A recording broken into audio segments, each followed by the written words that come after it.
મહાદેવ હર. આજે આપણે વાત કરીશું કર્ક રાશિના જાતકો માટે 2025નું વર્ષ કેવું રહેશે.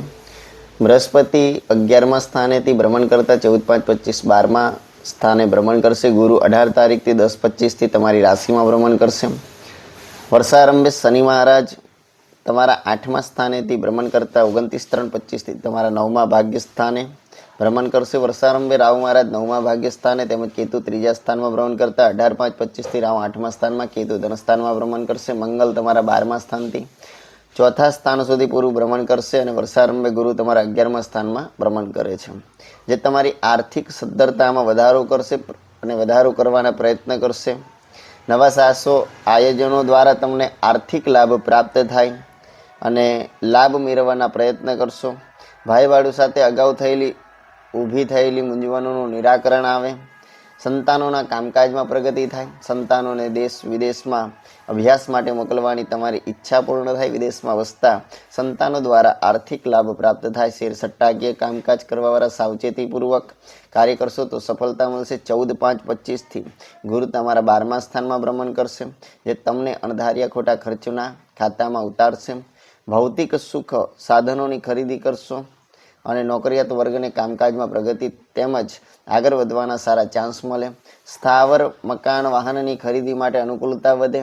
તારીખ 18/10/25થી ગુરુ તમારી રાશિમાં ઉચ્ચનો થઈને ભ્રમણ કરશે, જે તમારામાં સાહસ અને મહત્વકાંક્ષાઓનો વધારો કરશે. ધનની દ્રષ્ટિએ જો વાત કરીએ તો પંચાંગની અનુસાર આ વર્ષે આર્થિક દ્રષ્ટિએ મિશ્ર પ્રકારનું રહેશે. વર્ષારંભે ગુરુ 11માં લાભ ભાવે, શનિ 8મે તથા મંગળ તમારી રાશિમાં ભ્રમણ કરે છે. શનિની દ્રષ્ટિ તમારા ધનસ્થાન પર રહે છે. લાભ સ્થાનમાં રહેલો ગુરુ તમને કોઈ ને કોઈ પ્રકારે નાના મોટા આર્થિક લાભ આપે અને શેર સટ્ટાકીય કામકાજમાં ગણતરીપૂર્વક કાર્ય કરશો તો લાભ મળશે. કોઈ મોટા નાણાકીય રોકાણ કરી શકશો. ધંધા વ્યવસાયિક ક્ષેત્રે નવી ઓળખાણો તથા સારા લાભ પ્રાપ્ત કરી શકશો. તેમજ તમારા અગાઉ કરેલા રોકાણનું સારું વળતર મળશે.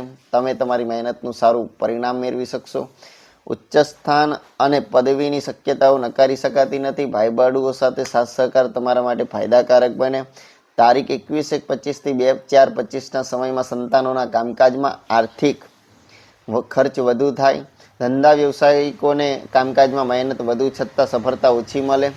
ખર્ચનું પ્રમાણ વધી જાય. તારીખ 29/3/2025થી શનિ તમારા 9મા ભાગ્યસ્થાનમાં ભ્રમણ કરશે, જેથી તમારી કૌટુંબિક આર્થિક મુશ્કેલીઓમાં ઘટાડો થાય.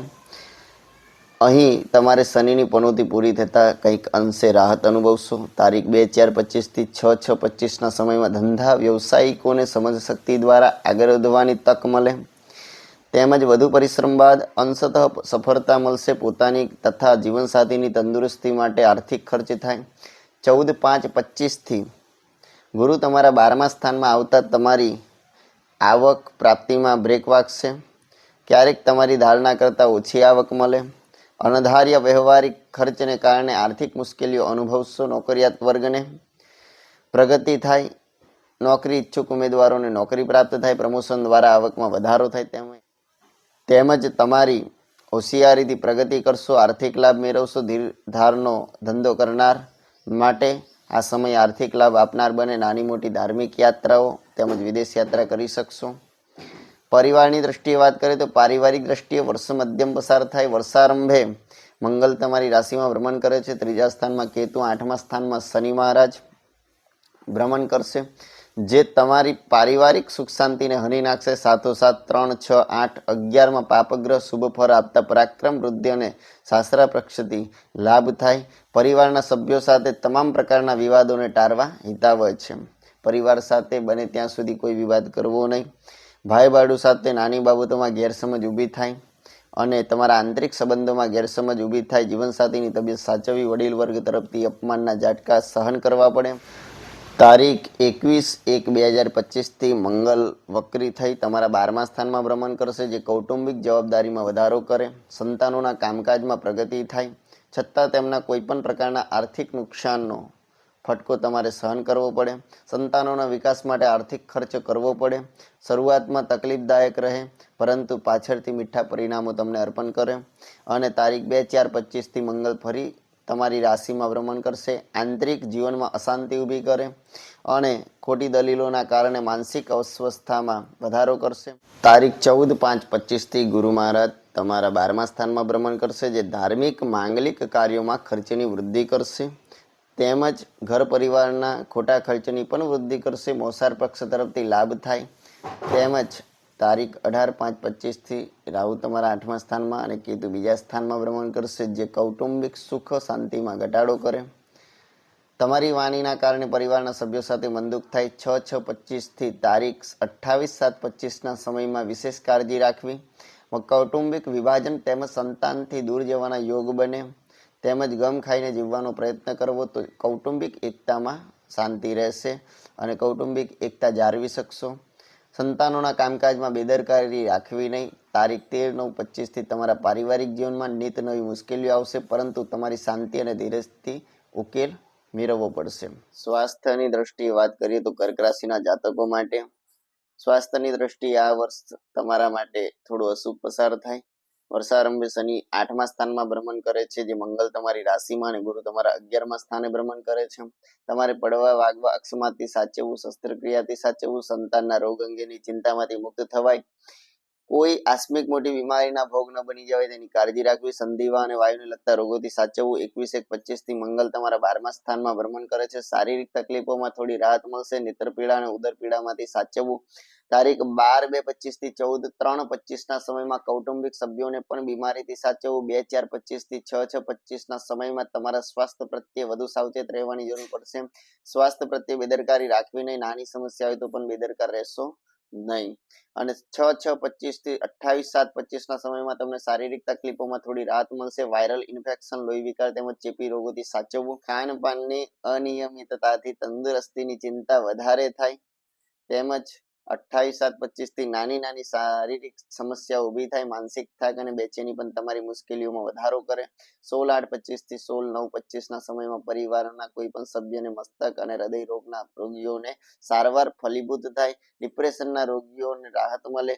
સરળ દેખાતા રોગથી પણ ઉપેક્ષા કરવી હિતાવહ નથી. તારીખ 13/9/25થી 27/10/25ના સમયમાં વડીલોની તંદુરસ્તી સાચવવી. વર્ષારંભે શનિ મહારાજ તમારા 8મા સ્થાનમાં સ્વરાશિની અંદર ભ્રમણ કરે છે. અહીં તમારે 2.5 વર્ષની નાનીપણોથી ચાલે છે. હમણાં જે તમને આંતરિક, શારીરિક તેમજ કૌટુંબિક તકલીફો આપે. શારીરિક તકલીફોથી હેરાન પરેશાન થાવ. ધંધા વ્યવસાયિકો માટે આ સમયમાં વિશેષ સાવચેતી રાખવી. વ્યવસાયિક કામકાજમાં વિલંબ અને ઉઘરાણીઓ ફસાઈ જવાના કારણે આર્થિક સમસ્યા સર્જાય, છતાં દલાલી અને કમિશનને લગતા વ્યવસાય કરતા લોકોને લાભની આશા વધે. રાજકીય તેમજ સામાજિક ક્ષેત્રે કાર્યકર્તાઓ માટે સમય પ્રતિકૂળ બની રહે. પારિવારિક સભ્યોની બેજવાબદારી તથા સંતાનોની જીદના કારણે આર્થિક મુશ્કેલીઓના વમલમાં અટવાયા કરશો તથા આપના તરફથી પરિવાર માટે પૂરતો આર્થિક સહયોગ કરવા છતાં પરિવારના સભ્યોની ડિમાન્ડ વધતી રહે, તેને પહોંચી વળવા કમર કસવી પડે. તારીખ 29/3/25થી શનિ મહારાજ તમારા 9મા ભાગ્યસ્થાને ભ્રમણ કરશે. અહીં તમારે નાની પનોતી પૂર્ણ થશે. તારીખ 29/3/25થી 18/5/25 સુધીના સમયમાં તમે આર્થિક અને શારીરિક તકલીફોમાં રાહત મેળવી ઉત્તમ આર્થિક પ્રગતિ કરશો. તેમજ તમે ધાર્મિક કાર્યોથી વિમુખ થતા જાઓ. ધાર્મિક યાત્રા મુસાફરી કષ્ટદાયી નીવડે. જીવનમાં આગળ વધવાના તમારા પ્રયત્નોમાં બ્રેક વાગે. સાહસિક કાર્યોમાં સફળતા ઓછી મળે. ભાઈ ભાડુના જીવનમાં સંઘર્ષ વધુ રહે. તેઓ સાથે વિચારોમાં ઘર્ષણ તેમજ વિભાજિત થવાના યોગ બને. નોકરિયાત વર્ગ માટે સમય પ્રતિકૂળ રહે. બઢતી તેમજ પ્રમોશનમાં વિલંબ તેમજ હાથમાં આવેલી તકો ગુમાવી પડે. વર્ષના પ્રારંભમાં રાહુ મહારાજ તમારા ભાગ્યસ્થાનમાં અને કેતુ 3જા સ્થાનમાં ભ્રમણ કરે. ભાગ્ય વૃદ્ધિમાં અવરોધો તેમજ કૌટુંબિક મુશ્કેલીઓ રાખે. લખાણ દસ્તાવેજ અંગેના કાર્યોમાં સાચવવું. ભાઈ ભાડુથી અસંતોષ રહે. 18/5/25થી રાહુ તમારા 8મા સ્થાનમાં અને કેતુ તમારા બીજા સ્થાનમાં ભ્રમણ કરશે. અહીંથી ફરી તમારે શારીરિક તકલીફોના વમલમાં અટકાવવું પડે. કૌટુંબિક તકલીફોમાં વધારો થાય. પરિવારના સભ્યોનો સાથ સહકાર ન મળે. વિદ્યાર્થીઓ માટે આ વર્ષ મિશ્ર પ્રકારનું રહે. વધુ મહેનત પરિશ્રમની જરૂર પડે. ઇતર પ્રવૃત્તિઓથી દૂર રહેવું. સ્ત્રીઓ માટે આ વર્ષ મધ્યમ પસાર થાય. આર્થિક, શારીરિક અને કૌટુંબિક મુશ્કેલીઓમાંથી મુક્ત થઈ અને તમારી સુખ શાંતિ તમને પ્રાપ્ત થાય તે માટે તમારે પક્ષીઓને ચન નાખવું, ગાયને રોટલી ગોળ આપવા, નાની પનોતી હોવાથી શનિદેવની અને હનુમાનજીની આરાધના કરવી તેમજ હનુમાન ચાલીસાના પાઠ કરવા, ગુરુવારે દાન આપવું તથા ગાયને ઘાસ ખવડાવવું. આ પ્રમાણે ઉપાય કરવાથી તમારું નિશ્ચિત કર્ક રાશિના જાતકોનો માટે લાભદાયી રહેશે. કર્ક રાશિના જાતકો માટે 2025નું વર્ષ કેવું રહેશે આ પ્રમાણે ફલાદેશ છે. તેમજ આવતીકાલે સિંહ રાશિનું ફલાદેશ આપણે જાણીશું કે સિંહ રાશિના જાતકો માટે 2025નું વર્ષ કેવું રહેશે. આવા જ જ્યોતિષના વિષયના વિડીયો જોવા માટે અમારી સાથે જોડાઓ તેમજ આ યુટ્યુબ ચેનલને સબસ્ક્રાઇબ કરો, વિડીયો લાઇક કરો, કમેન્ટ કરો, શેર કરો. મહાદેવ હર.